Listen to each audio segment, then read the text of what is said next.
vabljeni otroci, pa tudi tisti malo starejši, pa tudi tisti malo manjši, se pravi vsi, dojenčki, korenčki, starši, dedki, babice, solatke, vsi, da si ogledate mojo predstavo Dvorni norček Beni.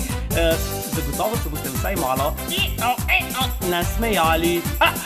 Pa ne pozabite si umiti zob, ne pozabite si umiti podpajske, ker drugače to uredim jaz. Se vidimo na predstavi!